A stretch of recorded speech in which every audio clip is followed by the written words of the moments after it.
हरे कृष्णा।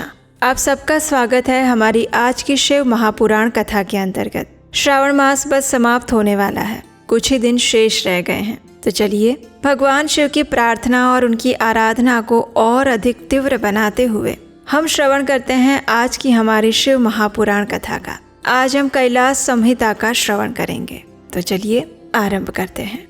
नमः शिवाय सांबाय सगणाय ससूनवे प्रधान पुरुषेशाय सर्गस्थित्यन्त्य हेतवे।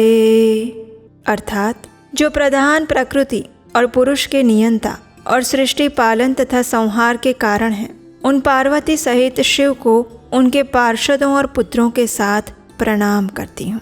ऋषियों ने कहा, हे सूत जी, हमने अनेक आख्यानों से युक्त परम मनोहर उमा संहिता सुनी। अब आप शिव तत्व का ज्ञान बढ़ाने वाली कैलाश संहिता का वर्णन कीजिए। तब व्यासदेव जी ने कहा, हे पुत्रों, शिव तत्व का प्रतिपादन करने वाली दिव्य कैलाश संहिता का अब मैं वर्णन करता हूँ। तुम उसे प्रेम पूर्वक और ध्यान पूर्वक सुनना। तुम्हारे प्रति स्नेह होने के कारण ही मैं इस प्रसंग को सुना रहा हूँ।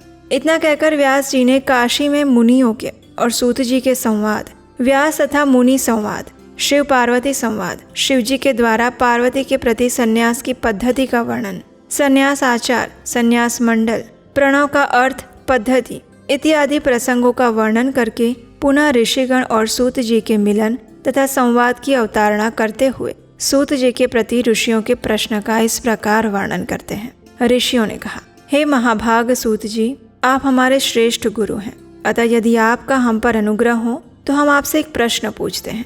हे मुने, विरजा होम के समय पहले आपने जो वामदेव का मत सूचित किया था उसे हमने विस्तार पूर्वक नहीं सुना। अब हम बड़े आदर और श्रद्धा के साथ उसे सुनना चाहते हैं, कृपया आप उसका वर्णन करें। ऋषियों की ये बात सुनकर सूत जी के शरीर में रोमांच हो आया। उन्होंने गुरु के भी परम उत्कृष्ट गुरु महादेव जी को, त्रिभुवन जननी माता पार्वती उमा को और गुरु व्यास देव को भक्ति पूर्वक नमस्कार किया और फिर गंभीर वाणी में इस प्रकार कहने लगे। सूत गोस्वामी ने कहा, हे मुनियों, आप सबका कल्याण हो, आप सब लोग सदैव सुखी रहें। हे महाभाग महात्माओं, आप सभी भगवान शिव के भक्त और दृढ़ता पूर्वक उनके व्रत का पालन करने वाले हो। ये निश्चित रूप से जानकर ही मैं तुम लोगों के समक्ष इस विषय का प्रसन्नता पूर्वक वर्णन करता हूँ। पूर्व काल के रथंतर कल्प में महामुनि वामदेव माता के गर्भ से बाहर निकलते ही शिव तत्व के ज्ञाताओं में सर्वश्रेष्ठ माने जाने लगे। वे वेदों, आगमों, पुराणों और अन्य सभी शास्त्रों के भी तात्विक अर्थ को जानने वाले थे। देवता, असुर, मनुष्य आदि जीवों के जन्म कर्मों का उन्हें भली भांति ज्ञान था। उनका संपूर्ण अंग भस्म लगाने से उज्जवल दिखाई देता था। उनके मस्तक पर जटाओं का समूह था। वे किसी के आश्रित नहीं थे। उनके मन में किसी वस्तु की कामना नहीं थी। वे शीत, उष्ण आदि द्वंद्वों से परे और अहंकार शून्य थे। वे दिगंबर महाज्ञानी महात्मा दूसरे महेश्वर के समान लग रहे थे। उन्हीं के जैसे स्वभाव वाले बड़े बड़े मुनि शिष्य होकर उन्हें घेरे रहते थे। वे अपने चरणों के स्पर्श जनित पुण्य से इस पृथ्वी को पवित्र करते हुए सभी ओर विचरण करते और अपने चित्त को निरंतर परम धाम स्वरूप पर ब्रह्म परमात्मा में लगाए रहते थे। इस प्रकार घूमते हुए वामदेव जी ने मेरु के दक्षिण शिखर कुमार श्रृंग में प्रवेश किया, जहाँ मयूर वाहन शिव कुमार, ज्ञानमय शक्ति धारण करने वाले, समस्त असुरों के नाशक और सर्वदेव वंदित भगवान स्कंद रहते थे। उनके साथ उनकी शक्ति भूता गजावल्ली भी थी। वहीं स्कंद सर के नाम से प्रसिद्ध एक सरोवर था, जो समुद्र के समान अगाध और विशाल दिखाई देता था। उसका जल ठंडा और स्वादिष्ट था। वो सरोवर स्वच्छ, अगाध और बहुत जल राशि से पूर्ण था। उसमें संपूर्ण आश्चर्यजनक गुण विद्यमान थे। वो जलाशय स्कंद स्वामी के समीप ही था। महामुनि वामदेव ने शिष्यों के साथ उसमें स्नान करके शिखर पर बैठे हुए मुनिवृंद सेवित कुमार का दर्शन किया। वे उगते हुए सूर्य के समान तेजस्वी थे। मोर उनका श्रेष्ठ वाहन था। उनकी 4 भुजाएं थीं। सभी अंगों से उदारता सूचित होती थी। स्कंद का दर्शन और पूजन करके उन मुनीश्वर ने बड़ी भक्ति से उनका स्तवन आरंभ किया। वामदेव ने कहा, जो प्रणव के वाचार्थ, प्रणव अर्थ के प्रतिपादक, प्रणव अक्षर रूप बीज से युक्त और प्रणव स्वरूप हैं, उन आप स्वामी कार्तिकेय को बारंबार नमस्कार है। वेदांत के अर्थभूत ब्रह्मा ही जिनका स्वरूप है, जो वेदांत का अर्थ करते हैं और नित्य विदित हैं, उन स्कंद स्वामी को बारंबार नमस्कार है। आप परमात्मा स्वरूप को नमस्कार हैं। आप स्कंद हैं, माता के गर्भ से च्युत हैं। हे स्कंदन, आप सूर्य और अरुण के समान तेजस्वी हैं। पारिजात की माला से सुशोभित मुकुट आदि धारण करने वाले आप स्कंद स्वामी को सदा नमस्कार है। देवताओं के निर्मल किरीट को विभूषित करने वाली पुष्प मालाओं से आपके मनोहर चरणार विंदों की पूजा की जाती है। आपको नमस्कार है। जो वामदेव द्वारा वर्णित इस दिव्य स्कंद स्तोत्र का पाठ या श्रवण करता है वह परम गति को प्राप्त होता है। ये स्तोत्र बुद्धि को बढ़ाने वाला, शिव भक्ति की वृद्धि करने वाला, आयु, आरोग्य और धन की प्राप्ति कराने वाला है। इस प्रकार वामदेव ने स्तुति करने के बाद देव सेनापति भगवान स्कंद की परिक्रमा की और पृथ्वी पर दंड की भांति गिरकर नतमस्तक होकर बारंबार उन्हें साष्टांग प्रणाम किए। उसके बाद परिक्रमा करने के बाद विनीत भाव से उनके पास वे खड़े हो गए। उनकी स्तुति से भगवान स्कंद अत्यंत प्रसन्न हुए और उन्होंने कहा, हे मुने, मैं तुम्हारी की हुई पूजा, स्तुति और भक्ति से अत्यंत प्रसन्न हूँ। तुम्हारा कल्याण हो। बताओ, आज मैं तुम्हारा कौन सा प्रिय कार्य सिद्ध करूँ? यदि इस समय मुझसे कुछ सुनना चाहते हो तो कहो, मैं लोक पर अनुग्रह करके उस विषय का वर्णन करूँगा। स्कंद की ये बात सुनकर महामुनि वामदेव ने विनय भाव से मेघ के समान गंभीर वाणी में कहा, हे भगवान, आप परमेश्वर हैं, अलौकिक और लौकिक सब प्रकार की विभूतियों के दाता हैं, सर्वज्ञ, सर्वकर्ता, संपूर्ण शक्तियों को धारण करने वाले और सबके स्वामी हैं। हम साधारण जीव हैं। कण मात्र विज्ञान से प्रेरित होकर आपके समक्ष एक प्रश्न रखना चाहता हूँ। मेरे इस अपराध को आप क्षमा कीजिएगा। प्रणव सबसे उत्तम मंत्र है। वो साक्षात परमेश्वर का वाचक है। पशुओं के पाश को छुड़ाने वाले भगवान पशुपति ही उसके वाच्यार्थ हैं। ओम इतिदम सर्वम। ओमकार ही यह प्रत्यक्ष दिखने वाला समस्त जगत है। सनातन श्रुति का कथन है। इत्यादि बातें श्रुतियों द्वारा कही गई हैं। इस प्रकार मैंने समष्टि और व्यष्टि भाव से प्रणव अर्थ का श्रवण किया है। तात्पर्य ये है कि समष्टि और व्यष्टि सभी पदार्थ प्रणव के ही अर्थ हैं। प्रणव के द्वारा सबका प्रतिपादन होता है। ये बात भी मैंने सुनी है। लेकिन हे महासेन, मुझे कभी आप जैसा गुरु नहीं मिला। अतः कृपा करके आप प्रणव के अर्थ का प्रतिपादन कीजिए। उपदेश की विधि से और सदाचार परंपराओं को ध्यान में रखते हुए आप हमें प्रणव अर्थ का उपदेश दीजिए। मुनि के इस प्रकार पूछे जाने पर स्कंद ने प्रणव स्वरूप 38 श्रेष्ठ कलाओं द्वारा लक्षित और सदा पार्श्व भाग में उमा को साथ रखने वाले तथा मुनीश्वरों से घिरे हुए भगवान सदाशिव को प्रणाम करके उसके श्रेय का वर्णन करना आरंभ किया। श्री स्कंद ने कहा, हे महाभाग मुनीश्वर वामदेव, तुम्हें साधुवाद है, क्योंकि तुम भगवान शिव के अत्यंत भक्त हो और शिव तत्व के ज्ञाताओं में सबसे श्रेष्ठ हो। तीनों लोकों में कोई ऐसी वस्तु नहीं जो तुम्हें ज्ञात ना हो। फिर भी लोक पर उपकार करने के लिए तुमने इस प्रश्न को पूछा है, तो अब उसका उत्तर मुझसे ध्यान से सुनो। इस लोक में जितने भी जीव हैं वे सभी नाना प्रकार के शास्त्रों से मोहित हैं। परमेश्वर की अति विचित्र माया ने उन्हें परमार्थ से वंचित कर दिया है। इसलिए प्रणव के वाचार्थ भूत साक्षात महेश्वर को वे नहीं जानते।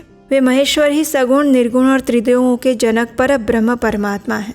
मैं अपना दाहिना हाथ उठाकर तुमसे शपथ पूर्वक कहता हूँ कि ये सत्य है, सत्य है और सत्य है। श्रुतियों, स्मृति, शास्त्रों, पुराणों और आगमों में प्रधानतया उन्हीं को प्रणव का वाच्यार्थ बताया है, जहाँ से मन सहित वाणी उस परमेश्वर को न पाकर लौट आती है, जिसके आनंद का अनुभव करने वाला पुरुष किसी से डरता नहीं।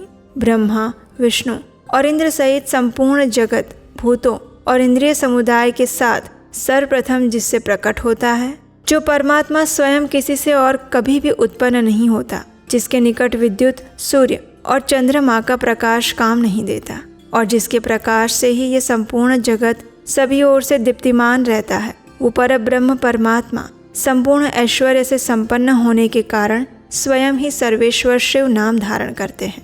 हृदय आकाश के भीतर विराजमान जो भगवान शंभु मुमुक्षु पुरुषों के ध्येय हैं, जो सर्वव्यापी प्रकाशात्मा, भास स्वरूप और चिन्मय हैं, जिन परम पुरुष की पराशक्ति शिवा भक्ति भाव से सुलभ, मनोहरा, निर्गुण, अपने गुणों से ही निगूढ़ और निष्कल हैं, उन परमेश्वर के 3 रूप हैं, स्थूल, सूक्ष्म और इन दोनों से परे।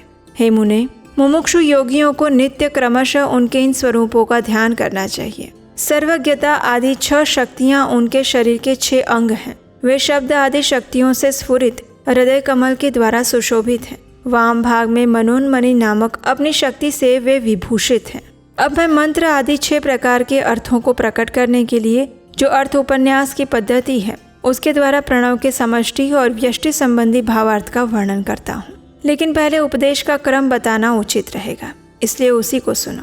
इस मानव लोक में 4 वर्ण प्रसिद्ध हैं। उनमें से जो ब्राह्मण, क्षत्रिय और वैश्य ये 3 वर्ण हैं, उन्हीं का वैदिक आचार से संबंध है। यदि सभी त्रैवर्णिक अपने अपने आश्रम धर्म के पालन में हार्दिक अनुराग के साथ लगे हों तो उनका ही श्रुतियों और स्मृतियों में प्रतिपादित धर्म के अनुष्ठान में अधिकार है। श्रुति और स्मृति में प्रतिपादित कर्म का अनुष्ठान करने वाला पुरुष अवश्य ही सिद्धि को प्राप्त करता है, और ये बात वेदोक्त मार्ग को दिखाने वाले परमेश्वर ने स्वयं कही है। ब्रह्मचर्य के पालन से ऋषियों की, यज्ञ कर्मों के अनुष्ठान से देवताओं की और संतान उत्पत्ति से पितरों की तृप्ति होती है, ऐसा श्रुति ने कहा है। इस प्रकार ऋषि ऋण, देव ऋण और पितृ ऋण इन तीनों से मुक्त होकर वानप्रस्थ आश्रम में प्रविष्ट होकर मनुष्य शीत, उष्मा और सुख दुख आदि द्वंद्वों को सहन करते हुए जितेंद्रिय, तपस्वी और मिताहारी हो जाएं और फिर यम नियम आदि का योग अभ्यास करें, जिससे बुद्धि निश्चल और अत्यंत दृढ़ हो सके। इस प्रकार क्रमशः अभ्यास करने के बाद शुद्ध चित्त हुआ पुरुष संपूर्ण कर्मों का संन्यास कर दे। समस्त कर्मों का संन्यास करने के बाद ज्ञान के समादर में तत्पर रहे।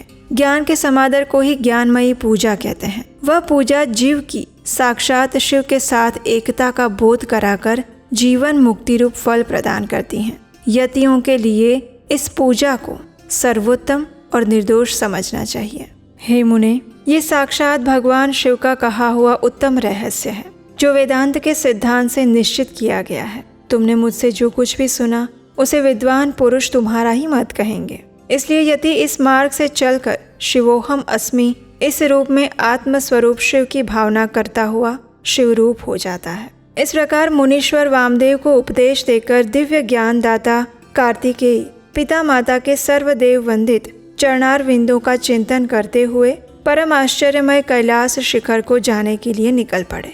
श्रेष्ठ शिष्यों के साथ वामदेव भी मयूर वाहन कार्तिकेय को प्रणाम करके शीघ्र ही परम अद्भुत कैलाश शिखर पर जा पहुंचे। महादेव जी के निकट जाकर उन्होंने उमा सहित महेश्वर के माया नाशक मोक्षदायक चरणों का दर्शन किया। फिर भक्तिभाव से अपना सारा अंग भगवान शिव को समर्पित करके शरीर की सुधि भुलाकर उनके निकट दंड की भांति पड़ गए और बार बार उठकर उन्हें नमस्कार करने लगे। उसके बाद देवी पार्वती और महादेव जी के चरणार विंदों को अपने मस्तक पर रखकर उनका पूर्ण अनुग्रह प्राप्त करके वे वहीं सुखपूर्वक रहने लगे। हे ऋषिगण, आप सब ऋषि भी इसी प्रकार प्रणव के अर्थभूत महेश्वर का और वेदों के गोपनीय रहस्य, वेद सर्वस्व और मोक्षदायक तारक मंत्र ओमकार का ज्ञान प्राप्त करके यहीं सुख से रहो और विश्वनाथ जी के चरणों में सायुज्य रूपा अनुपम और उत्तम मुक्ति का चिंतन करते रहो। अब मैं गुरुदेव की सेवा के लिए बद्रिकाश्रम तीर्थ जाऊंगा। तुम्हें फिर मेरे साथ संभाषण का और सत्संग का अवसर अवश्य प्राप्त होगा। और इसके साथ ही शिव महापुराण अंतर्गत कैलाश संहिता का आज का अध्याय यहीं पर समाप्त होता है। तो ये थी आज की हमारी शिव महापुराण कथा। अगर इस संपूर्ण मास के दौरान शिव महापुराण कथा का प्रतिदिन श्रवण करके आपने अपनी भगवान शिव की भक्ति में वृद्धि का अनुभव किया है तो इस कार्य को आगे बढ़ाते रहने के लिए स्क्रीन पर दिए गए नंबर पर आप हमें अपना आर्थिक योगदान भी भेज सकते हैं। आपके द्वारा दिए गए योगदान और सहायता से इस वैदिक प्रमाणभूत ज्ञान को अधिक से अधिक लोगों तक पहुंचाने में सहायता मिलेगी और इसका श्रेय आपको भी जाएगा। इसी के साथ आज की हमारी शिव महापुराण कथा को यहीं पर विराम देते हैं। कल फिर से मिलेंगे प्रातः काल में शिव महापुराण कथा की अगली कड़ी के साथ आपके अपने चैनल उपदेशाष्टकम पर। हरे कृष्णा।